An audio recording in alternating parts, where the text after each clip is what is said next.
Olá, meu amigo, minha amiga, sejam bem-vindos a mais um Portal do José. Hoje, para esse primeiro encontro, nosso primeiro boletim desse domingo eleitoral. Depois de termos feito a nossa contagem regressiva aqui, dia a dia, por mais de um ano, o dia 2 de outubro chegou. E agora eu estarei indo para a sessão eleitoral daqui a pouco, exercer o meu dever cívico, com muita satisfação, e vestido de preto, em sinal de respeito às pessoas que partiram e que foram vítimas desse governo que estará sendo julgado no dia de hoje.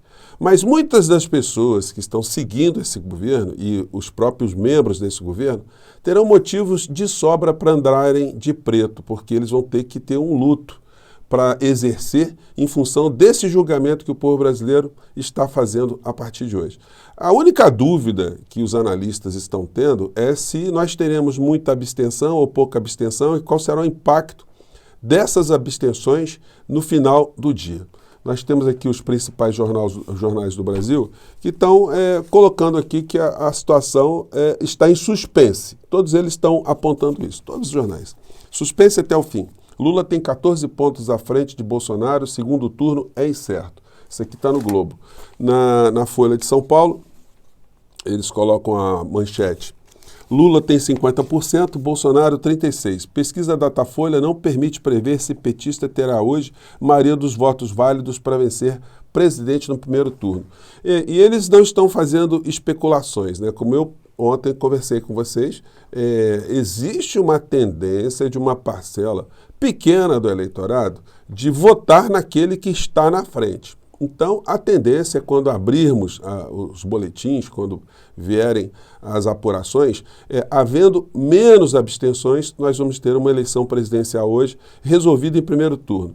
Isso está provocando um verdadeiro desespero na cabeça dos bolsonaristas, na cabeça do principal mentor espiritual, constitucional, político, comportamental do presidente da República, que eu vou mostrar aqui para vocês.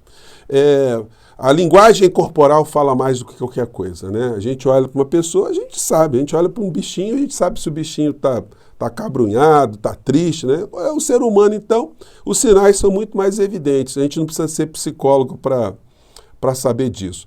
E os primeiros dados já são aterradores para o bolsonarismo, né? São prenúncios do desastre que vai acontecer em relação às pretensões dessa gente.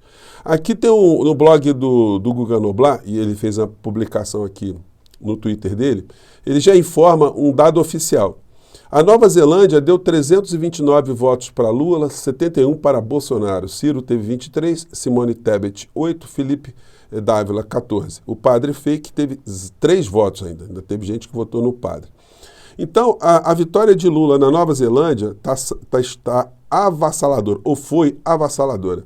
Na eleição de 2018, o Bolsonaro ganhou também de lavada na Nova Zelândia. Só que na Nova Zelândia, o que explica essa mudança comportamental dos brasileiros que lá residem? Bom, a única explicação que me pareceu plausível foi o fato de que na Nova Zelândia eles tiveram lá um governo que zelou pelo povo, que cuidou da saúde do povo. Eles fizeram lá lockdown, isolamento, deram garantia aos cidadãos e às cidadãs para ficar em casa, deram lá um apoio, enfim. Depois eles implementaram a vacinação, bloquearam aeroportos, enfim. E o número de mortos na Nova Zelândia foi muito pequeno. Quem estava na Nova Zelândia assistindo o que estava acontecendo aqui no Brasil, os brasileiros devem ter ficado horrorizados com o que viram, né? E, portanto, houve essa reversão e o Bolsonaro tomou uma derrota cachapante a partir da Nova Zelândia. Essa deve ser uma tendência que deve ser acompanhada nas eleições de outros países civilizados, dos brasileiros que puderam ver esse tipo de contraste. Mas a gente vai ver isso ao final do dia, né? Provavelmente nos Estados Unidos a gente não deve ter esse cenário, né? Porque nos Estados Unidos a gente teve também um adoecimento de uma parcela da sociedade, enfim. Mas esse é o primeiro prenúncio do dia. Vamos acompanhar aqui. E ontem o Bolsonaro, na sua live, Ele estava absolutamente desesperado, porque a live começou depois dos resultados das pesquisas. Então ele está ali já namorando o que ele vai fazer ao final do dia. E ele puxou do nada uma carta de uma presidiária boliviana, né? Ele que fala tanto de ex-presidiário. Pois é, está lá com a ex-presidiária não, a presidiária boliviana, que mandou, segundo ele apresentou ontem, uma carta para ele.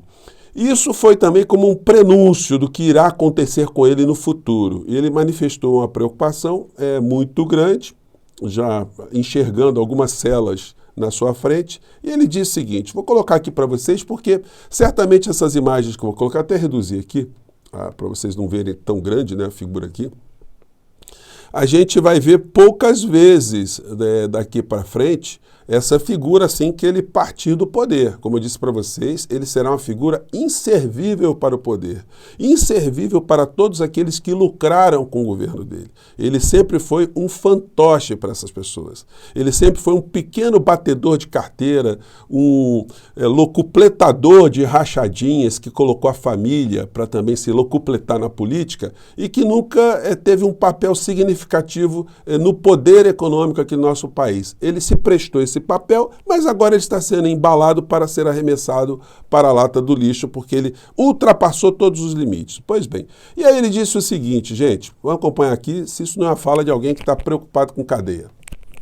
Eu vou falar aqui de uma carta aberta da senhora Janine Enes. Quem é essa senhora Janine Enes? É uma ex-presidente da Bolívia, que está presa, pegou 10 anos de cadeia, não foi por corrupção, foi pega por, segundo as autoridades do Judiciário da Bolívia, por praticar atos antidemocráticos. Ela não foi presa por praticar atos antidemocráticos, não, senhor Bolsonaro.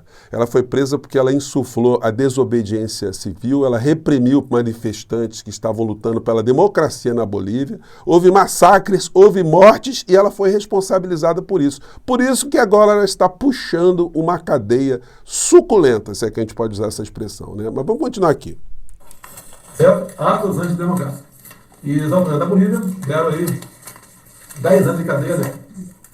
E eu tive uma vez contato com ela, acompanhei tudo o consulado, interferi, busquei uma maneira que conseguia trazê-la para cá, né? Dar asilo para aquilo, por enquanto zero. No Brasil não é novidade, o ministro da Defesa da Bolívia também foi condenado a 10 anos, mas ele veio para o Brasil, estou garantindo a presença dele aqui, enquanto for presidente. Então, o Bolsonaro ainda mandou essa, né? Que eu não sabia, que ele está garantindo aqui a presença no Brasil dos foragidos, dos golpistas bolivianos, daqueles que praticaram, comandaram os massacres em várias cidades na Bolívia. Então, estão puxando lá agora uma cadeia, ela lá e eles aqui foragidos. Como é que eles estão vivendo? O Bolsonaro deve estar sustentando essa galera, né? Só pode ser o governo brasileiro. Ou então fugiram com muito dinheiro, né? Essa gente costuma fazer esse tipo de coisa. E aí eu vi o último boletim ontem do Malafaia, o mentor espiritual, constitucional, jurídico, comportamental, enfim, do Bolsonaro.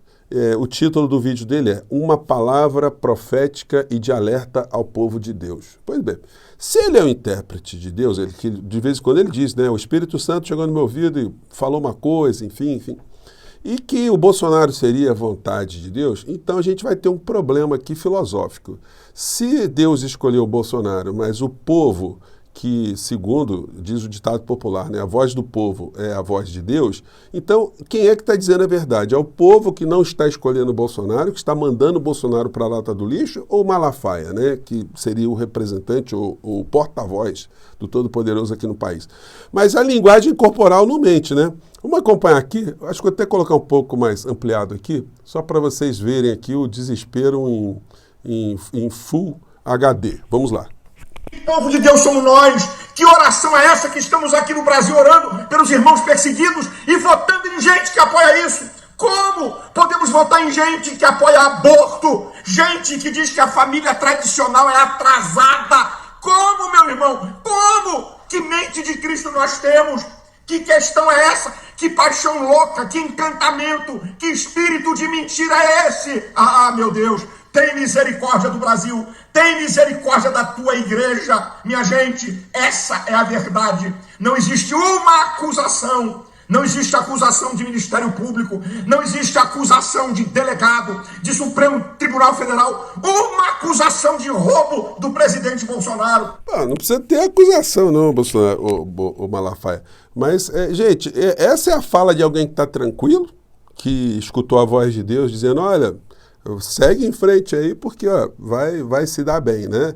Não me parece, né? O Bolsonaro, ele que fez esse uso da religião, e a religião fez o uso de Bolsonaro, ele tem na Janine uma situação também muito parecida com a dele, né, que está preso na Bolívia, porque ela lá que foi presa por essa situação que eu comentei com vocês, ó, 1 ano após massacres na Bolívia, familiares e vítimas relatam momentos de terror. Ainda falam o que aconteceu nessa matéria aqui no Brasil de fato.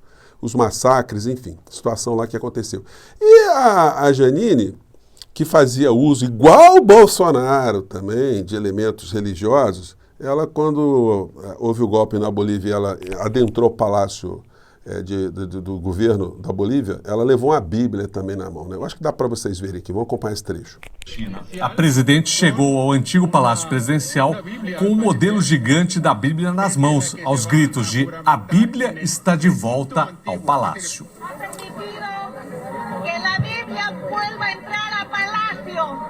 Então, a Bíblia entrou no palácio e ela depois entrou para a cadeia com Bíblia e tudo debaixo do braço, né? Então, gente, esse é o primeiro boletim do dia, é o abraço dos afogados, o desespero de Malafaia e a preocupação de Bolsonaro com a cadeia. E o que aconteceu já na Nova Zelândia são os indicadores que confirmam tudo aquilo que o nosso portal tem dito aqui nos nossos encontros diários durante tanto tempo. Vamos ver como reagem os afogados ou desesperados ao final do dia. E vamos acompanhar aqui o que vai acontecer ao longo desse domingo, tá bom, gente? Bom voto para vocês, se você ainda não votou. Chame outras pessoas que não estão pensando em votar para comparecerem às urnas, enfim, para a gente exercer o nosso direito, tá bom? Mais tarde eu estou aqui com vocês. Um grande abraço e até qualquer instante. Tchau!